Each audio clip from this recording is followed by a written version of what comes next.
Vamos lá, eu sou Gabriel Amaral, tô chegando aqui para mais um vídeo do Raiz Tricolor. Deixa o seu like aqui embaixo, se inscreva aqui no Raiz Tricolor, tá? E dá essa moral aí pra gente. A gente já abre aqui esse vídeo falando sobre a arbitragem deste próximo sábado. Numa reunião realizada na FERJ, o árbitro Wagner do Nascimento Magalhães foi escolhido para apitar o Fla-Flu do jogo de volta neste sábado às 9 horas no Maracanã. Quem vai ficar no VAR é o Rodrigo Nunes de Sá. Chama a atenção porque o Wagner do Nascimento Magalhães é um árbitro odiado por todos os torcedores do Rio de Janeiro, isso é fato, mas muito odiado pela torcida do Fluminense por um... Deixa eu me bloquear de processos aqui. Por um suposto comemorar ali no Fla-Flu de 2017, na final entre Flamengo e Fluminense. Eu sempre falo isso. Aquela final, pra quem não se lembra, o jogo de ida tinha sido 1-0 pro Flamengo, gol do Everton, um erro ridículo do Renato Chaves. No jogo de volta a gente abriu o placar com o Henrique Dourado, tava indo pros pênaltis até os 40 e tal do segundo tempo. Quando vem um escanteio, o zagueiro do Flamengo sobe, acho que é o Hever, faz uma falta ridícula, forçando a zaga do Fluminense.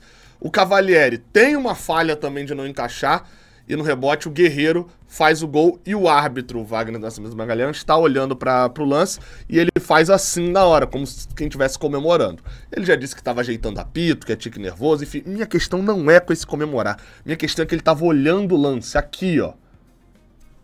E ele não viu essa falta, ele viu, não tinha VAR na época, enfim. E o desempenho do Fluminense em Fla-Flus com ele é maravilhoso. O último Fla-Flu que ele apitou foi 2-0 pro Flamengo, o jogo de ida da final do Carioca do ano passado. Antes disso, ele tinha apitado o 2-0 Fluminense, também o jogo de ida da final do Carioca de 2022. Ou seja, tem uma vitória e uma derrota. Mas antes disso, em clássicos, ele tinha apitado uma vitória do Flamengo por 2-1 em 2020. Jogo de ida também da final do Carioca de 2020, um 0-0 com o Botafogo, tinha apitado um outro 0-0 com o Flamengo. Assim, ele é um cara que apita muitos clássicos e tirando esse último desempenho dele aí, né, esse último Fla-Flu lá de 2022, normalmente o Fluminense perde ou empata ali clássicos com ele, não é um desempenho bom. Enfim, né? Mas ele foi escolhido e até aqui a informação que chegou é que tava lá o vice de Relações Institucionais do Flamengo, Cacau Cota, o diretor executivo de futebol, que é o Bruno Spindel, estavam lá pelo Flamengo. Mas do Fluminense também tava o vice de Relações Institucionais, que é o Marcelo Penha, e tava o diretor jurídico, que é o Aníbal Rochinol. Ou seja, tinha representante do Flamengo e do Fluminense. E o do Fluminense achou de boa. Eu tenho a impressão de que ele é... ele é um cara que é mais odiado pela torcida do que pelos dirigentes. Tomara que faça uma boa arbitragem no sábado, né? Vamos lá, tá? Fica a recomendação aqui da KTO. Porque eu acabei de falar do jogo de sábado, e aí assim, tu tá muito na estiga pra sábado, você já tá acreditando e etc. A KTO tá com apostas ao longo prazo, né? O que é aposta a longo prazo? Pra você definir quem vai ser o campeão carioca. Neste momento, o Fluminense tá pagando 40 para cada real apostado. Gabriel, nossa, que oportunidade boa, vou apostar. Não, tem um motivo pro Fluminense estar pagando 40. Ele está com 2-0 nas costas, precisa não só reverter esse resultado, mas ainda ganhar a final. Que pelas cotações da KTO tá dando que provavelmente vai ser um clássico contra o Vasco. Então assim, se você tá acreditando muito, vai lá e bota 5 reais, que você pode ganhar 200. Eu não recomendo que você bote mais do que isso, porque de fato é uma situação muito difícil. Mas tá aí, fica aí a recomendação da KTO. Se você for lá na KTO, você usa o cupom JORNADA que você ganha 20% de bônus no seu primeiro depósito. Beleza? Usa lá o cupom JORNADA, KTO, sempre lembrando, é para maiores de 18 anos, aposte aquilo que você pode perder, faça um jogo responsável e, enfim, se cuide. Fica aí a dica, né? É melhor você apostar em outros jogos. Tem Always Ready Nacional, daqui a pouco hoje à noite, enfim. Vale mais você ir pra esses jogos aí. Vamos lá, tá? A gente continua aqui o vídeo, dessa vez falando sobre John Arias. O jogador do Fluminense foi anunciado como convocado. Exatamente. Segundo o informe do próprio Fluminense, o colombiano mais amado da América foi convocado para a seleção colombiana que vai disputar os amistosos, né, os amistosos da Colômbia contra a Espanha e contra a Romênia. John Arias com isso não desfalca o Fluminense. Pois é, algo bom, né? Vai parar para a data FIFA o Campeonato Carioca. O Campeonato Carioca para a data FIFA. As outras competições da CBF não, mas enfim, né? A vida, algumas param, mas não é aquela paralisação mentirosa, né? Sobre o que vale a pena falar aqui do John Arias. Primeiro, legal, continua sendo convocado, isso é bom pra ele, de certa maneira bom pra gente também. Outra é que assim, a gente precisa se preparar para a perda do John Arias por várias rodadas do Campeonato Brasileiro. O John Arias vai ficar de fora, provavelmente, da rodada de número 10 do Brasileirão, porque é logo depois de uma data FIFA.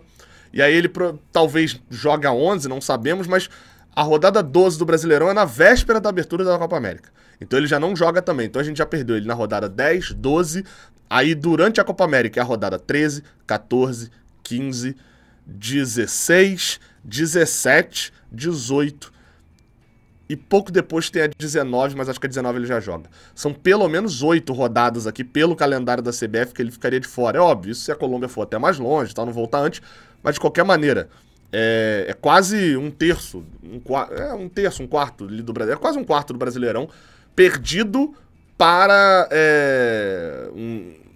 emprestar um jogador para a seleção.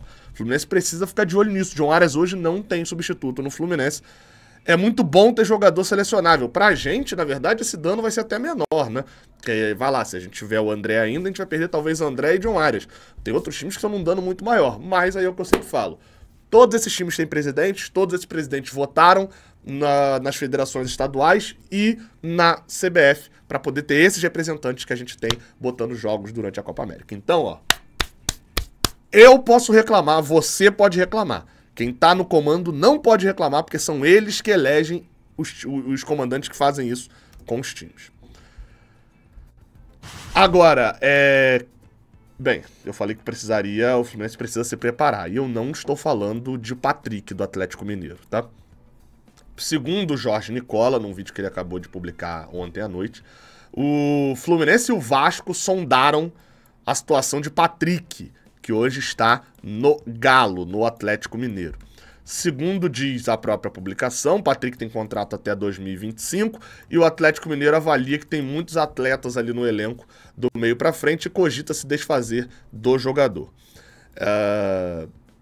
Bem, vamos lá. O que eu apurei? Tem nada. No momento não tem nada. Teve uma sondagem lá no início de fevereiro, o Patrick ganha 800 mil de salário, o Atlético só aceita vender, não aceita emprestar pagando parte do salário, então o Fluminense saiu fora. Então, assim, todo respeito ao Jorge Nicola, mas a minha apuração diz que isso foi só voltar de uma notícia que já tinha acontecido, tá? Então, não tem nada sobre isso, sobre o Patrick. Não tô falando do Vasco, tô falando do Fluminense, tá? Não tô falando da saída do Patrick e do Galo, tô falando do Fluminense. É óbvio que o Patrick quer sair do Atlético Mineiro. O Patrick chegou no Galo no ano passado, foi comprado por 8 milhões, 80% que o Atlético pagou no São Paulo. Pro São Paulo, ele pouco foi titular. Ano passado ele jogou 45 jogos, tá? Foram 45 jogos que ele atuou pelo Atlético Mineiro.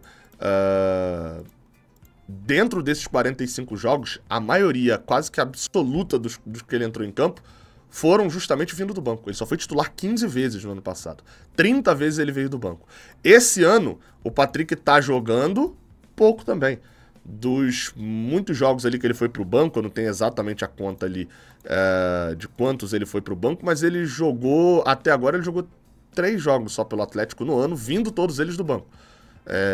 Então assim, é um cara que hoje é reserva total do Atlético, talvez até terceiro reserva em algum momento aí. Então não é um jogador que me agrada, já me agradou, mas eu aprendi com o Henrique e com o William Bigode que o jogador que me agradou em 2012, 2015, 2014 não serve para não necessariamente ele vai me agradar em 2024. Tá? O Henrique era um cara que eu sempre sonhei de vir pro Fluminense, o Henrique volante do Cruzeiro. E quando vê ele tá jogando mais nada.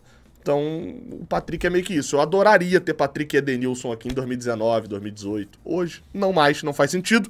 E o Fluminense neste momento não negocia. Gabriel, mas a janela não fechou? Fechou. Mas para jogadores que já jogaram no Campeonato Estadual, eles podem se transferir até abril. Tem uma outra janela ali em abril. E aí o Patrick poderia se transferir por causa disso. Tamo junto, até a próxima. Valeu!